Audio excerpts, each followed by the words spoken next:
భక్తులారా నమస్కారం. 600 ఏళ్ల తర్వాత మళ్లీ సింహరాశివారికి పట్టబోతున్న రాజయోగం. మీ ఇంట్లోకి 2 నాగదేవతలు రాబోతున్నారు. కాని ఈ 2 తప్పులు అస్సలు చేయకండి. సింహరాశి వ్యక్తులారా, ఈ సమయంలో మీరు ఈ వీడియోని చూస్తున్నారంటే అది యాదృచ్ఛికం కాదు. దైవ సంకల్పం లేకుండా ఒక్క ఆకు కూడా కదలదని మన పెద్దలు చెబుతూ ఉంటారు. అలాగే ఈ మాటలు కూడా కారణం లేకుండా మీ చెవులకు చేరవు. మీరు ఎన్నో సంవత్సరాలుగా ఎదురుచూస్తున్న ఒక శుభకాలం ఇప్పుడు మీ జీవిత ద్వారం తట్టబోతోంది. అయితే ఆ శుభ ఫలితాలను పూర్తిగా పొందాలంటే మీరు చేసే ప్రతి అడుగులోనూ మీకు జాగ్రత్త అవసరం. ఈ సమయంలో మీకొక చిన్న మనవి. మీరింకా మా ఛానల్ని సబ్స్క్రైబ్ చేయకపోతే ఇప్పుడే సబ్స్క్రైబ్ చేసి పక్కనే ఉన్న బెల్ ఐకాన్ని ప్రెస్ చేయండి. ఎందుకంటే మీ రాశికి సంబంధించి ఎన్నో ఆధ్యాత్మిక విషయాలను, జ్యోతిష్య విశ్లేషణలను, అలాగే మీరు దైవానుగ్రహం పొందుకోటానికి ఎటువంటి దేవతారాధన చేయాలి, ఎటువంటి నియమాలు పాటించాలి, ఇలా మీ రాశికి సంబంధించి ప్రతి అంశాన్ని ఎంతో అధ్యయనం చేసి ఈ ఛానల్ ద్వారా వీడియోలను మీ ముందుకు తీసుకుని వస్తాం. కాబట్టి ఛానల్ని సబ్స్క్రైబ్ చేసుకుని మాకు సపోర్ట్ చేయండి. అలాగే ఈ వీడియో చూస్తున్న ప్రతి సింహరాశి వ్యక్తులు పూర్తి భక్తితో ఓం నమఃశివాయ అని కామెంట్ బాక్స్లో టైప్ చేయండి. వీడియోని లైక్ చేయటం అస్సలు మర్చిపోకండి. పరమశివుని కృప మీ ఇంటిపై ఎల్లప్పుడూ ఉంటుంది. సింహరాశివారికి రాబోయే ఈ రాజయోగం కేవలం ధనం, ఉద్యోగం లేదా పేరు ప్రతిష్టలకే పరిమితం కాదు. ఇది మీ జీవిత దిశనే మార్చే కాలం. ఇప్పటివరకు మీరు అనుభవించిన కష్టాలు, అవమానాలు, అపజయాలు ఒక్కొక్కటిగా వెనక్కి తగ్గి వాటి స్థానంలో విజయాలు అడుగుపెట్టే సమయం దగ్గర పడుతోంది. కాని ఈ సమయంలో ఒక విశేషమైన ఆధ్యాత్మిక సంకేతం కూడా మీ జీవితంలో మీకు కనిపించవచ్చు. అది నాగదేవతల అనుగ్రహానికి సంబంధించినది. కొంతమంది నిజంగానే 2 నాగులను దర్శించే అవకాశముంటుంది. మరికొందరికి కలలో 2 నాగులు కనిపించవచ్చు. ఇంకొందరికి నాగదేవతలకు సంబంధించిన విగ్రహం, చిత్రం లేదా ఆలయ దర్శనం అకస్మాత్తుగా జరగవచ్చు. ఆధ్యాత్మికంగా చూస్తే ఇవి శుభసూచకాలు. మీ ఇంటి చుట్టూ అకస్మాత్తుగా 2 నాగులు కనిపించినా కాని భయపడకండి. వాటికి హాని చేయటానికి కూడా ప్రయత్నం చేయకండి. ప్రశాంతంగా వాటికి దూరంగా ఉండండి. అవసరమైతే అటవీశాఖ లేదా పాములను సురక్షితంగా తరలించే నిపుణులకు సమాచారం ఇవ్వండి. జీవరాశులను రక్షించటం కూడా ధర్మమే. మన సంస్కృతిలో నాగదేవతలకు గౌరవం ఇవ్వటం అనేది ప్రకృతి పట్ల గౌరవానికి ప్రతీకగా భావించబడుతుంది. ఇప్పుడు మీరు తప్పకుండా తెలుసుకోవాల్సిన మొదటి తప్పు గురించి చెప్పాలి. ఈ శుభకాలంలో అహంకారాన్ని అస్సలు పెంచుకోకండి. కొద్దిగా డబ్బు రావటం, ఒక మంచి ఉద్యోగం రావటం, వ్యాపారంలో లాభం రావటం లేదా కుటుంబంలో మీ మాటకు విలువ పెరగటం వల్ల కొందరు తెలియకుండానే గర్వానికి లోనవుతారు. కాని గర్వం వచ్చిన చోట లక్ష్మీదేవి ఎక్కువ కాలం నిలవదు. అందుకే వినయం మీకు ఈ సమయంలో అతిపెద్ద రక్షణ కవచం. మీకు గతంలో సహాయం చెయ్యని వారిపై ప్రతీకారం తీర్చుకోవాలని మీకు అనిపించవచ్చు. మిమ్మల్ని అవమానించిన వారికి తిరిగి అదే రీతిలో సమాధానం ఇవ్వాలని కూడా అనిపించవచ్చు. కాని దైవం ఇచ్చిన అవకాశాన్ని ప్రతీకారానికి కాదు, పురోగతికి ఉపయోగించండి. మీరు ఎదిగితే అదే వారికి పెద్ద సమాధానమవుతుంది. ఈ సమయంలో మరో ముఖ్యమైన విషయం ఏమిటంటే మీ ఇంట్లో పెద్దల ఆశీర్వాదం ఎంతో అవసరం. ఉదయం ఇంట్లోని పెద్దలకు నమస్కరించటం, వారి మాట వినటం, వారికి సాధ్యమైనంత సేవ చేయటం మీ మనసుకు ప్రశాంతతను ఇస్తుంది. ఆధ్యాత్మికంగా కూడా ఇది శుభకరమైన ఆచారం. ఇప్పుడు మీరు చెయ్యకూడని 2వ పెద్ద తప్పు గురించి కూడా తెలుసుకుందాం. ఈ సమయంలో ఎవరికైనా మీ అదృష్టం గురించి, మీ ప్రణాళికల గురించి, మీకు వచ్చే ప్రతి అవకాశాన్ని ముందుగానే చెప్పేస్తూ ఉండకండి.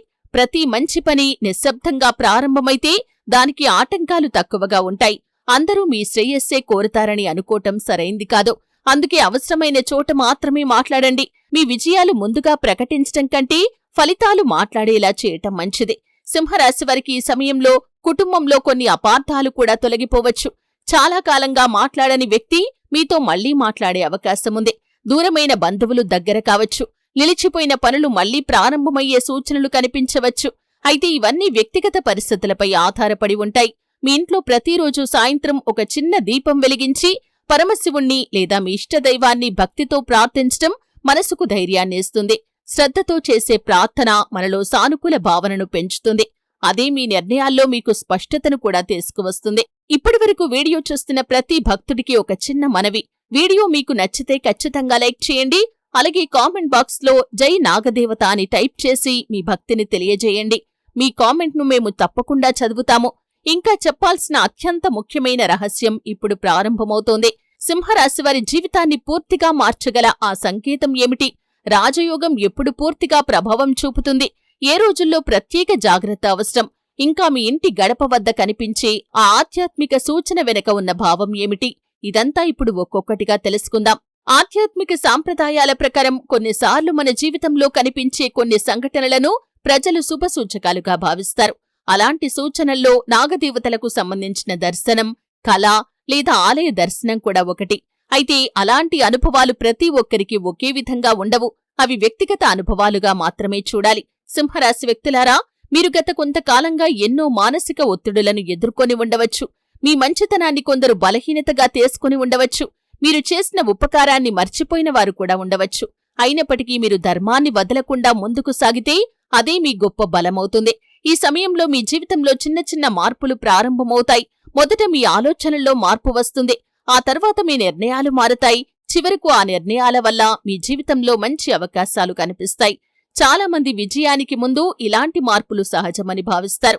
మీరు ఈ రోజుల్లో పరమశివుణ్ణి, సుబ్రహ్మణ్యేశ్వర స్వామిని లేదా మీ కుటుంబ ఆరాధ్య దైవాన్ని భక్తితో ప్రార్థించడం ద్వారా మనశ్శాంతిని పొందుకోగలుగుతారు.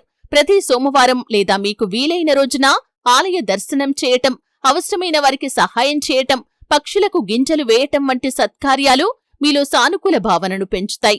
ఇప్పుడొక ముఖ్యమైన విషయం గుర్తుంచుకోండి.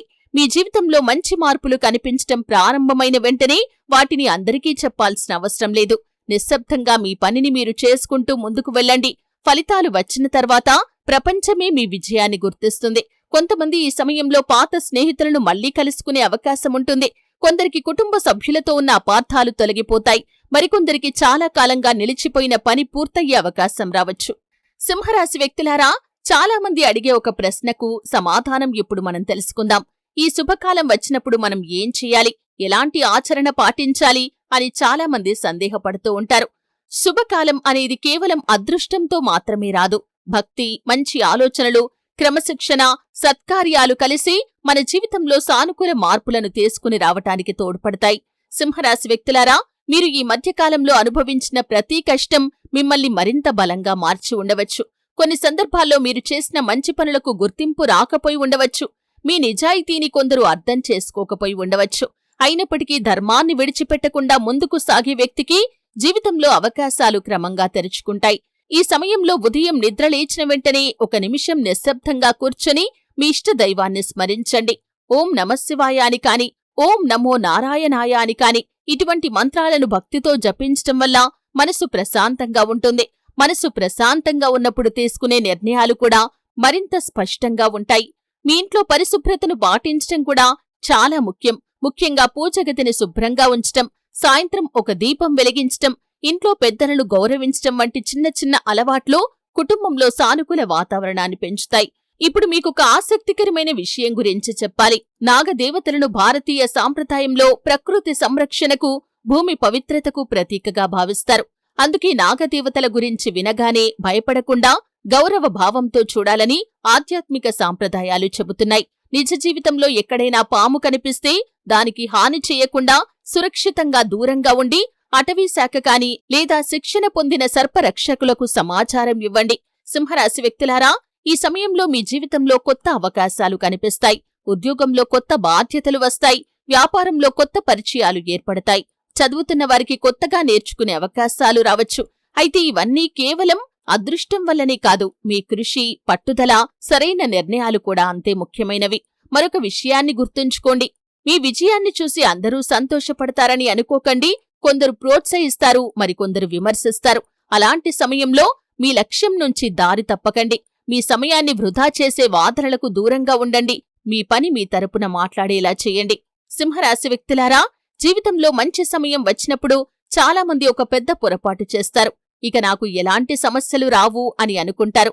కాని ఆధ్యాత్మిక గ్రంథాలు మనకు నేర్పే గొప్ప పాఠం ఏమిటంటే, సుఖం వచ్చినప్పుడు వినయం, కష్టం వచ్చినప్పుడు ధైర్యం మనిషిని ఉన్నత స్థితికి తీసుకెళ్తాయి. అందుకే ఈ శుభకాలంలో కూడా మీ కర్తవ్యాన్ని ఎప్పుడూ మర్చిపోవద్దు. మీరు ఏ పని చేసినా నిజాయితీతో చేయండి. ఎవరికైనా ఇచ్చిన మాటను నిలబెట్టుకోవటానికి ప్రయత్నం చేయండి. ఎందుకంటే విశ్వాసం అనేది డబ్బుతో కొనలేని గొప్ప సంపద. ఒకసారి అది కోల్పోతే తిరిగి పొందటం చాలా కష్టం. అందుకే మీ మాట, మీ ప్రవర్తన, మీ నిర్ణయాలు ఇతరులకు ఆదర్శంగా ఉండేలా చూసుకోండి. మన ఇంట్లో సానుకూల వాతావరణం ఉండాలంటే కుటుంబ సభ్యుల మధ్య ప్రేమ, గౌరవం, పరస్పర సహకారం చాలా అవసరం. ప్రతిరోజు కనీసం కొన్ని నిమిషాలు కుటుంబ సభ్యులతో ప్రశాంతంగా మాట్లాడండి. పెద్దల ఆశీర్వాదం తీసుకోండి. చిన్నవారిని ప్రేమతో ప్రోత్సహించండి.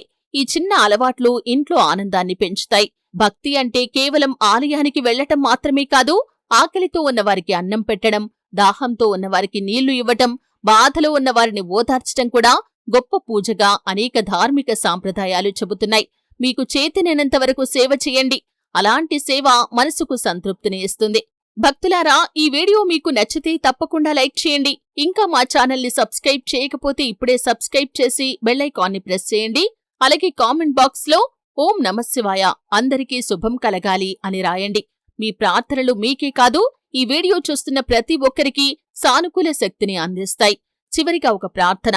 పరమేశ్వరుడు మీకు ఆరోగ్యాన్ని ప్రసాదించాలి. మీ కుటుంబంలో సుఖశాంతులు నెలకొనాలి. మీరు చేసే ప్రతి మంచి ప్రయత్నానికి ధైర్యం, వివేకం, శక్తి కలగాలి. మీ ఇంట్లో ప్రేమ, పరస్పర గౌరవం, ఆనందం ఎల్లప్పుడూ నిండి ఉండాలి. మీరు ఎంచుకున్న సన్మార్గంలో స్థిరంగా ముందుకు సాగాలని, మీ జీవితం సంతోషంతో నిండాలని హృదయపూర్వకంగా కోరుకుంటున్నాము.